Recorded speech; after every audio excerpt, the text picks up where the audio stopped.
കഴിഞ്ഞ ഞായറാഴ്ചയാണ് ഞാൻ ഈ നെൽവിത്തുകളെല്ലാം പാകിയത്. ബിരിയാണി അരിയുടെ വിത്താണിത്. അതിൽ തന്നെ ഏത് വെറൈറ്റി ആണെന്നൊന്നും അറിയില്ല. ഞങ്ങളുടെ ഒരു പരിചയത്തിലുള്ള കർഷകൻ തന്നതാണ്. കരനെല്ലായി വളർത്തണമെന്നാണ് ആഗ്രഹം, അല്ലാതെ പാടമൊന്നുമില്ല. വിത്ത് പാകുന്നതിൻ്റെ തലേ ദിവസം തന്നെ ഞാൻ ഒരു ബക്കറ്റിൽ ഇത് കുതിർത്ത് വെച്ചു. 24 മണിക്കൂറിന് ശേഷമാണ് എടുത്ത് പാകിയത്. എൻ്റെ ഒരു മുന്തിരിങ്ങ തൈയാണ്, കഴിഞ്ഞ വർഷം നട്ടതാണ്. ഈ മഴക്കാണ് നന്നായിട്ട് പൊങ്ങി തളിരൊക്കെ ഇട്ട് വന്നിട്ടുണ്ട്. മണ്ണിളക്കി കുറച്ച് ജൈവവളവും ചേർത്ത് വിത്തുകൾ പാകി. മഴയായതുകൊണ്ട് നനച്ചു കൊടുത്തൊന്നുമില്ല. മുളച്ചില്ലെങ്കിലോ എന്നൊരു ആശങ്കയുണ്ടായിരുന്നു. എന്നാൽ 2 ദിവസം കഴിയുമ്പോൾ ചെറിയ മുളകൾ ഒക്കെ പൊട്ടി വരുന്നത് കാണാൻ കഴിയുന്നുണ്ടായിരുന്നു. ഓരോ ദിവസവും വളർച്ച കാണാൻ നല്ല രസമാണ്.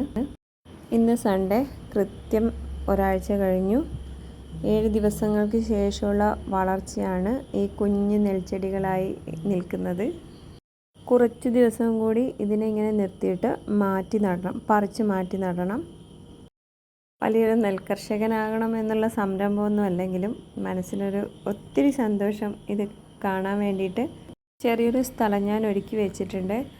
അതൊക്കെ പിന്നീട് ഒരു ദിവസം അപ്ഡേറ്റ് ചെയ്ത് പുതിയൊരു വീഡിയോ ആയിട്ടിടാം. അപ്പോൾ thanks for watching and happy gardening.